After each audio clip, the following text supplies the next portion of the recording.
9 forecast.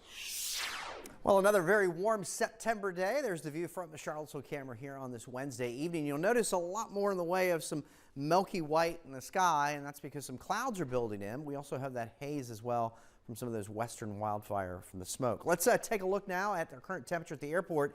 86, made it up to 90 this afternoon as we take a look at numbers in the Shenandoah Valley where there have been some weakening showers. 81 there at the Valley Airport in Weeders Cave. Some other numbers at this hour. We've got 83 in Madison, same in Palmyra, 86 in Dillon, 81 in Livingston, and a rain-cooled 72 in Waynesboro. Here's a review over the last several hours with NBC29's Doppler radar network, and we had some showers that lifted up out of Rockbridge County, and they came through portions of Augusta and kind of weakened out right as they moved toward the 340 corridor. Now we're still watching activity to our west. The closest activity is down toward Allegheny County, down toward Botetourt, Clifton Forge, Covington, but these are generally moving off to the northeast, so these may clip western sections of these counties over the next hour or so, but most of the organized activity is farther to our west. The winds aloft and at the surface are kind of parallel to the front, so they're in no hurry to get here. Most of the organized activity is a little farther north, but can't rule out through this evening and maybe an isolated severe storm,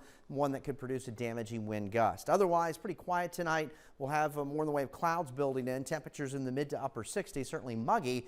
Good news tomorrow is it's not as hot. It's still humid, but a lot more cloud cover. Temperatures will be held down in the upper 70s and lower 80s. Our winds will generally be out of the east. And we move into the afternoon hours. There will be some hit and miss showers and storms, not only tomorrow, but Friday as well. And we'll take that into the start of the weekend. Certainly no washout, but temperatures do trend down here the next couple of days. So we're watching a front that's off from the northeast down across the Ohio Valley. You can see some of the watch boxes. These are individual severe thunderstorm watch boxes really that extend from western Maryland, Pennsylvania, all the way up to the state of Maine. You can see those storms as they're working through here. And then to our south, this is Tropical Depression Nicholas, which is still spinning across southwestern Louisiana, but you'll notice some of the heaviest rain now is across the panhandle of Florida, much of southern Alabama, and a good portion of Georgia. Outside of Nicholas, still watching this area of low pressure, which is east and north of the Bahamas.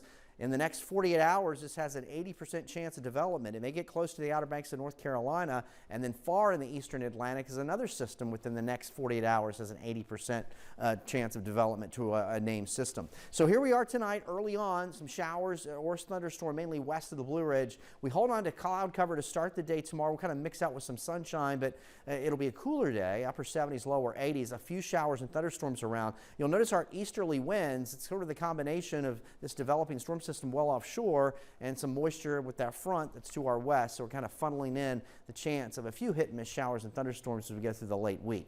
So outside of an evening shower storm mainly to our west, it's partly cloudy. Temperatures will settle into the 60s. There's a look at the Michael and Son 7-day forecast. The good news, Casey and Steve here for the late week, it won't be as hot as what we dealt with early in the week. We'll have a little bit more cloud cover. Temperatures will be back down into the lower 80s. Storm chances are there the next few days, but overall a pretty nice stretch here as we round out the final days of summer. As mentioned, a week from today is the autumnal equinox. All right, Eric, thank you. Thank you so much, Eric. Well, with COVID